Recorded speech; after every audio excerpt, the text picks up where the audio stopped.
Hello ಎಲ್ರಿಗೂ ನಮಸ್ಕಾರ. ನಾನು ಈ ವಿಡಿಯೋದಲ್ಲಿ ಏನು ಎಕ್ಸ್ಪ್ಲೇನ್ ಮಾಡ್ತೀನಿ ಅಂತಂದರೆ ಪ್ರಿಫರೆನ್ಸ್ ಶೇರ್ಸ್ ಬಗ್ಗೆ ಮತ್ತು ಪ್ರಿಫರೆನ್ಸ್ ಶೇರ್ಸಲ್ಲಿ ಯಾವ್ಯಾವ ಥರ ಟೈಪ್ಸ್ ಇದೆ ಅನ್ನೋದನ್ನ ನಾನು ಎಕ್ಸ್ಪ್ಲೇನ್ ಮಾಡ್ತೀನಿ. ಓಕೆನಾ. ನಾನು ಆ ಪ್ರಿಫರೆನ್ಸ್ ಶೇರ್ಸ್ ಎಕ್ಸ್ಪ್ಲೇನ್ ಮಾಡೋಕ್ಕಿಂತ ಮುಂಚೆನೇ ಈಕ್ವಿಟಿ ಟೈಪ್ಸ್ ಆಫ್ ಶೇರ್ಸಲ್ಲಿ ಈಕ್ವಿಟಿ ಶೇರ್ಸ್ ಮತ್ತು ಪ್ರಿಫರೆನ್ಸ್ ಶೇರ್ಸ್ ಎರಡು ಶೇರ್ಸ್ ಬರುತ್ತೆ. ಇಲ್ಲಿ ಈಕ್ವಿಟಿ ಶೇರ್ಸ್ನ ನಾನು ಇನ್ ಡೀಟೇಲಾಗಿ ಎಕ್ಸ್ಪ್ಲೇನ್ ಮಾಡಲ್ಲ. ನೆಕ್ಸ್ಟ್ ವಿಡಿಯೋದಲ್ಲಿ ನಾನು ಈಕ್ವಿಟಿ ಶೇರ್ಸ್ ಬಗ್ಗೆನೇ ಒಂದು ವಿಡಿಯೋ ಮಾಡ್ತೀನಿ, ಅದರಲ್ಲಿ ಫುಲ್ ಇನ್ಫಾರ್ಮೇಷನ್ ಕೊಡ್ತೀನಿ. ಈಕ್ವಿಟಿ ಶೇರ್ಸ್ ಅಂತಂದರೆ equity shares are the shares that represent the ownership in the company. The people who hold these shares are called equity share holders and are consider the real owner of the company. ಅಂದರೆ equity share holders ಅಂದರೆ ಯಾವ ಥರ ಅಂತಂದರೆ equity share holders ಅಲ್ಲಿ ಯಾವುದೇ ರೀತಿ types ಬರಲ್ಲ. ಈ ತರ ಶೇರ್ಸ್ ನ ಹೊಂದಿರುವಂತಹ ವ್ಯಕ್ತಿಗೆ ಅಂದ್ರೆ ಶೇರ್ ಹೋಲ್ಡರ್ಸ್ ಯಾರು ಈ ತರ ಶೇರ್ಸ್ ನ ಪರ್ಚೇಸ್ ಮಾಡಿರ್ತಾನಲ್ಲ ಅವನು ನಾವು real owner of the company ಅಂತ ಕರಿತೀವಿ. ಅಂತಂದ್ರೆ ಈ ತರ ಶೇರ್ ಹೊಂದಿರುವಂತಹ ವ್ಯಕ್ತಿಗೆ ಅವ್ನಿಗೆ ಏನ್ ಕೆಪಾಸಿಟಿ ಐತೆ ಅಂತಂದ್ರೆ ಅವನು ಕಂಪನಿ ಆಕ್ಟಿವಿಟೀಸ್ ಅಲ್ಲಿ ಇನ್ವಾಲ್ವ್ ಆಗ್ಬಹುದು ಮತ್ತೆ ಕಂಪನಿ ಡೈರೆಕ್ಟರ್ ನ ಎಲೆಕ್ಟ್ ಮಾಡುವಂತಹ ಕೆಪಾಸಿಟಿ ಆ ಶೇರ್ ಹೋಲ್ಡರ್ಸ್ ಗೆ ಇದೆ. ಮತ್ತೆ ಬೇರೆ ಬೇರೆ ಆಕ್ಟಿವಿಟೀಸ್ ಅಲ್ಲಿ ಅವನು ಕಂಪನಿ ಆಕ್ಟಿವಿಟೀಸ್ ಅಲ್ಲಿ ಅವನು ಇನ್ವಾಲ್ವ್ ಆಗಬಹುದು. ಮತ್ತೆ ಈಕ್ವಿಟಿ ಶೇರ್ ಹೋಲ್ಡರ್ಸ್ ಅಲ್ಲಿ ಏನಿದೆ ಅಂತಂದ್ರೆ ವೋಟಿಂಗ್ ರೈಟ್ಸ್ ಅನ್ನೋದಿದೆ.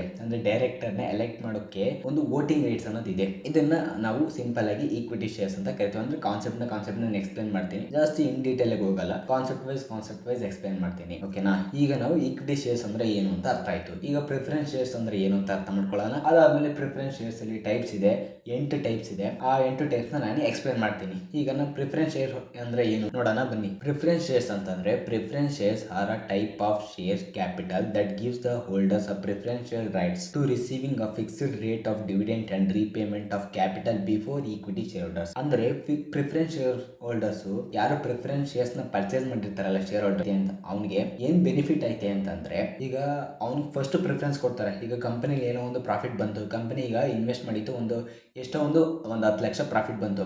ಆ 10 ಲಕ್ಷದಲ್ಲಿ ಏನ್ ಮಾಡ್ತಾರೆ, ಮೊದಲು ಡಿಬೆಂಚರ್ಸ್ಗೆಲ್ಲ ಪೇ ಮಾಡ್ತಾರೆ.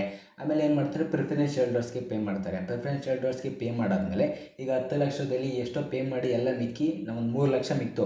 ಆ 3 ಲಕ್ಷದಲ್ಲಿ ಏನು ಮಾಡ್ತಾರೆ ಅಂತಾರೆ ರಿಟೇನ್ ಅರ್ನಿಂಗ್ ಅಂತ ಒಂದು ಸ್ವಲ್ಪ ಎತ್ತಿಕ್ತಾರೆ. ರಿಟೇನ್ ಅರ್ನಿಂಗ್ ಅಂತಂದರೆ ಮುಂದಕ್ಕೆ ಬಿಸ್ನೆಸ್ ಯಾವಾಗಲೂ ಇದೇ ರೀತಿ ಇರಲ್ವಲ್ಲ, ಅಪ್ಸ್ ಆ್ಯಂಡ್ ಡೌನ್ಸ್ ಬರುತ್ತಲ್ಲ, ಆ ಕಾರಣದಿಂದ ಏನು ಮಾಡ್ತಾರೆ retain earning as a reserves ಆಗಿ ಎತ್ತಿಕ್ತಾರೆ ಒಂದು ಅಮೌಂಟು. ಅಂದರೆ ಮುಂದೆ ಏನಾದರೂ ಪ್ರಾಬ್ಲಮ್ ಬಂದರೆ ಆ ಅಮೌಂಟ್ನ ಯೂಸ್ ಮಾಡ್ಕೊಳ್ಳೋಕ್ಕೆ ಈಗೇನೆ ಅವರು ಪ್ರಿಪೇರ್ ಮಾಡ್ಕೋತಾರೆ. ಈಗ ರಿಟೇನ್ ಅರ್ನಿಂಗ್ ಎತ್ತಿಕ್ತಾರೆ. ಮಿಕ್ಕಿದ ಏನು ದುಡ್ಡು ಉಳಿದಿರ್ತಲ್ಲ ಆ ದುಡ್ಡನ್ನ ನಾವು ಈಕ್ವಿಟಿ ಶೇರ್ಡರ್ಸ್ಗೆ ಕೊಡ್ತೀವಿ. ಮಿಕ್ಕಿದ್ರೆ ಕೊಡ್ತೀವಿ, ಮಿಕ್ಲಿಲ್ಲ ಅಂದ್ರೆ ಕೊಡಕ್ಕಾಗಲ್ಲ, ಅವಾಗ ಅವರು ಲಾಸ್ನ ಅನುಭವಿಸ್ಬೇಕಾಗುತ್ತೆ. ಆದ್ರೆ ಪ್ರಿಫರೆನ್ಸ್ ಶೇರ್ಡರ್ಸ್ ಹಂಗಲ್ಲ, ಫಿಕ್ಸ್ಡ್ ರೇಟ್ ಆಫ್ ಡಿವಿಡೆಂಟ್ ಅನ್ನೋದಿರುತ್ತೆ. ಆ ಡಿವಿಡೆಂಟ್ನ ಅವರು ಕೊಡ್ಲೇಬೇಕು ಕಂಪನಿಯವರು. ಓಕೆನಾ.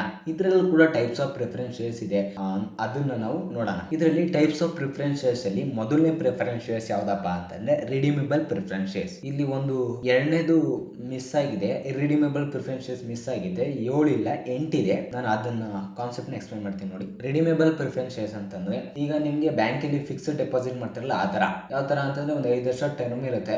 5 ವರ್ಷ ಆದ್ಮೇಲೆ ನೀನು ಅದನ್ನ ರಿಡೀಮ್ ಮಾಡೋಕ್ಕಾಗೋದು, ಅಂದ್ರೆ ವಿತ್ಡ್ರಾ ಮಾಡೋಕ್ಕಾಗೋದು.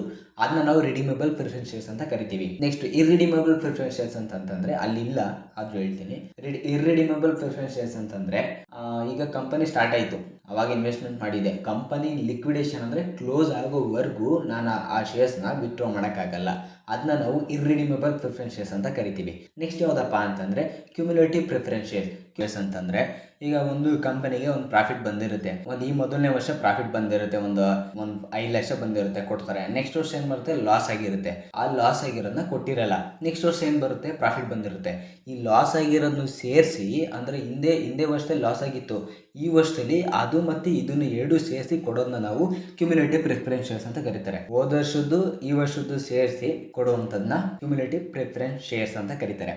ನೆಕ್ಸ್ಟ್ ನಾನ್ ಕ್ಯುಮುಲೇಟಿವ್ ಪ್ರಿಫರೆನ್ಸ್ ಶೇರ್ಸ್ ಅಂತಂದರೆ ಈಗ ಪ್ರಾಫಿಟ್ ಬಂದರೆ ಕೊಡ್ತೀವಿ, ಲಾಸ್ ಆದರೆ ಕೊಡಲ್ಲ. ಇದನ್ನು ನಾವು ನಾನ್ ಕ್ಯುಮುಲೇಟಿವ್ ಪ್ರಿಫರೆನ್ಸ್ ಶೇರ್ಸ್ ಅಂತ ಕರಿತೀವಿ. ಅಂದರೆ ಈ ವರ್ಷ ಪ್ರಾಫಿಟ್ ಬಂತು, ನಾನು ಈ ವರ್ಷ ಡಿವಿಡೆಂಡ್ ಕೊಟ್ಟೆ ನಿಮಗೆ.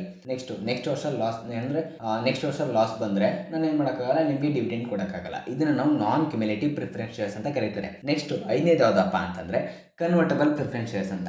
ಕನ್ವರ್ಟಬಲ್ ಪ್ರಿಫರೆನ್ಸ್ ಶೇರ್ಸ್ ಅಂತಂದರೆ ಈಗ ನಿನ್ನ ಹತ್ರ ಪ್ರಿಫರೆನ್ಸ್ ಶೇರ್ಸ್ ಐತೆ, ಈಗ ನೀನೇನು ಮಾಡ್ಬೋದು, ಈಕ್ವಿಟಿ ಶೇರ್ಸ್ ಆಗಿ ಕನ್ವರ್ಟ್ ಮಾಡ್ಕೋಬೋದು. ಅಂದರೆ ಹೆಸರಲ್ಲೇ ಇದೆ ಕನ್ವರ್ಟಬಲ್ ಪ್ರಿಫರೆನ್ಸ್ ಶೇರ್ಸ್ ಅಂತ. ಅಂದರೆ ಈಸಿಯಾಗಿ ನೀನು ಪ್ರಿಫರೆನ್ಸ್ ಶೇರ್ಸಿಂದ ಈಕ್ವಿಟಿ ಶೇರ್ಸ್ ಆಗಿ ಕನ್ವರ್ಟ್ ಮಾಡ್ಬೋದು. ಇದರಿಂದ ಏನು ಬೆನಿಫಿಟ್ಟು ಅಂತಾನೆ ಕಂಪನಿಗೆ ಬೆನಿಫಿಟ್ಟು ಕನ್ವರ್ಟಬಲ್ ಪ್ರಿಫರೆನ್ಸ್ ಶೇರ್ಸ್ ಆದರೆ. ನೆಕ್ಸ್ಟ್ ಒಂದು ಬಂದು ನಾನ್ ಕನ್ವರ್ಟಬಲ್ ಪ್ರಿಫರೆನ್ಸ್ ಶೇರ್ಸ್ ಅಂತಂದರೆ ಇದನ್ನ ನೀನು ಪ್ರಿಫರೆನ್ಸ್ ಶೇರ್ಸಿಂದ ಈಕ್ವಿಟಿ ಶೇರ್ಸ್ಗೆ ಕನ್ವರ್ಟ್ ಮಾಡೋಕ್ಕಾಗಲ್ಲ. ನೀನು ಪ್ರಿಫರೆನ್ಸ್ ಶೇರ್ಸ್ ಆಗಿದ್ರೆ ಪ್ರಿಫರೆನ್ಸ್ ಶೇರ್ಸ್ ಅಂತಾನೆ ಇರಬೇಕು. ನಾನ್ ಕನ್ವರ್ಟಬಲ್ ಪ್ರಿಫರೆನ್ಸ್ ಶೇರ್ಸ್ ಅಂತ ಕರಿತೀವಿ. ನೆಕ್ಸ್ಟ್ ಪಾರ್ಟಿಸಿಪೇಟಿಂಗ್ ಪ್ರಿಫರೆನ್ಸ್ ಶೇರ್ಸ್ ಅಂತ ಕರೀತಾರೆ. ಪಾರ್ಟಿಸಿಪೇಟಿಂಗ್ ಪ್ರಿಫರೆನ್ಸ್ ಶೇರ್ಸ್ ಅಂತಂದರೆ are those shares company get profit. Participating preference shares ಅಂತಂದ್ರೆ ಈಗ ಒಂದು ಕಂಪನಿ ರನ್ ಆಗ್ತಿರ್ಬೇಕಾದ್ರೆ ಒಂದು 10 ಲಕ್ಷ ಪ್ರಾಫಿಟ್ ಬಂದಿರುತ್ತೆ. ಯಾವಾಗಲೂ 10 ಲಕ್ಷ ಪ್ರಾಫಿಟ್ ಬಂದಿರುತ್ತೆ. ಈಗ ಈ ವರ್ಷ ಏನು ಬಂತೆ 12 ಲಕ್ಷ ಬರುತ್ತೆ. 10 ಲಕ್ಷಕ್ಕೆ ಏನು ಮಾಡ್ತಾರೆ ಇವರು ಫಿಕ್ಸ್ಡ್ ರೇಟ್ ಆಫ್ ಡಿವಿಡೆಂಡ್ನ ಕೊಡ್ತಾರೆ. ಆಮೇಲೆ ಇನ್ನೇ 2 ಲಕ್ಷ ಏನು ಎಕ್ಸಸ್ ಬಂದಿದೆಯಲ್ಲ ಆ ಎಕ್ಸಸ್ಗೂ ಕೂಡ ಇವ್ರು ಏನು ಮಾಡ್ತಾರೆ ಒಂದು ಡಿವಿಡೆಂಡ್ನ ಯಾರಿಗೆ ಶೇರ್ ಹೋಲ್ಡರ್ಸ್ಗೆ ಹಂಚ್ತಾರೆ. ಅದನ್ನ ನಾವು ಪಾರ್ಟಿಸಿಪೇಟಿಂಗ್ ಪ್ರಿಫರೆನ್ಸ್ ಶೇರ್ಸ್ ಅಂತ ಕರಿತೀವಿ. ಅಂದರೆ ಎಕ್ಸ್ಟ್ರಾ ಪ್ರಾಫಿಟ್ಟು ಇಲ್ಲಿ ಶೇರ್ ಹೋಲ್ಡರ್ಸ್ಗೆ ಸಿಗುತ್ತೆ ಪಾರ್ಟಿಸಿಪೇಟಿಂಗ್ ಪ್ರಿಫರೆನ್ಸ್ ಶೇರ್ಸಲ್ಲಿ. ನಾನ್ ಪಾರ್ಟಿಸಿಪೇಟಿಂಗ್ ಪ್ರಿಫರೆನ್ಸ್ ಶೇರ್ಸಲ್ಲಿ ಯಾವುದೇ ರೀತಿ ಎಕ್ಸ್ಟ್ರಾ ಪ್ರಾಫಿಟ್ ಸಿಗಲ್ಲ. ಮಾಮೂಲಿ ಫಿಕ್ಸ್ಡ್ ಡಿವಿಡೆಂಟ್ ಏನಿರುತ್ತಲ್ಲ ಆ ಫಿಕ್ಸ್ಡ್ ಡಿವಿಡೆಂಟ್ ಮಾತ್ರ ಸಿಗುತ್ತೆ. ಇದರಲ್ಲಿ ಎಕ್ಸ್ಟ್ರಾ ಪ್ರಾಫಿಟ್ ಅವ್ರು ಏನಾದರೂ ಕಂಪನಿ ಏನಾದರೂ ಎಕ್ಸ್ಟ್ರಾ ಪ್ರಾಫಿಟ್ ಅರ್ನ್ ಮಾಡಿದ್ರು ಕೂಡ ಈ ಶೇರ್ ಹೋಲ್ಡರ್ಸ್ಗೆ ಸಿಗಲ್ಲ. ಇದು ಟೈಪ್ಸ್ ಆಫ್ ಪ್ರಿಫರೆನ್ಸ್ ಶೇರ್ಸ್ ಆಗಿದೆ. ಏನಪ್ಪ ಅಂತಂದರೆ ರಿಡೀಮಬಲ್ ಪ್ರಿಫರೆನ್ಸ್ ಶೇರ್ಸ್ ಅಂದರೆ ವಿತ್ಡ್ರಾ ಮಾಡ್ಬೋದು. ಮೆಚುರಿಟಿ ಪೀರಿಯಡ್ ಇರುತ್ತೆ. ಆ ಮೆಚುರಿಟಿ ಪೀರಿಯಡ್ ಆದಮೇಲೆ ವಿತ್ಡ್ರಾ ಮಾಡ್ಬೋದು. ರಿಡೀಮಬಲ್ ಅಂದರೆ ವಿತ್ಡ್ರಾ ಮಾಡೋಕ್ಕಾಗಲ್ಲ. ಕಂಪನಿ ಕ್ಲೋಸ್ ಆಗೋವರೆಗೂ ಅಲ್ಲೇ ಇರಬೇಕು. ಕ್ಯುಮ್ಯುಲೇಟಿವ್ ಅಂತಂದರೆ ಏನು ಅಂತಂದರೆ ಪ್ರಾಫಿಟ್ ಏನಾದ್ರು ಬಂದಿಲ್ಲ ಅಂತಂದರೆ ನೆಕ್ಸ್ಟ್ ವರ್ಷ ಈ ವರ್ಷದ ಸೇರಿಸಿ ಕೊಡ್ತಾರೆ. ನಾನ್ ಕ್ಯುಮ್ಯುಲೇಟಿವ್ ಅಂತಂದರೆ ಬಂದಿರೋ ಪ್ರಾಫಿಟ್ ಮಾತ್ರ ಕೊಡ್ತಾರೆ. ಲಾಸ್ ಏನಾದರೂ ಬಂದರೆ ಕೊಡಲ್ಲ.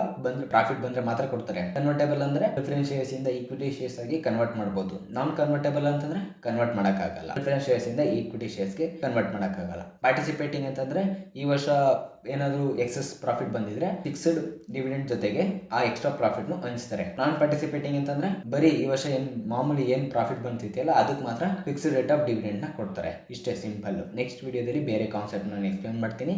ಇಲ್ಲಿವರೆಗೂ ನೋಡೋದಕ್ಕೆ thank you guys. Thank you for watching.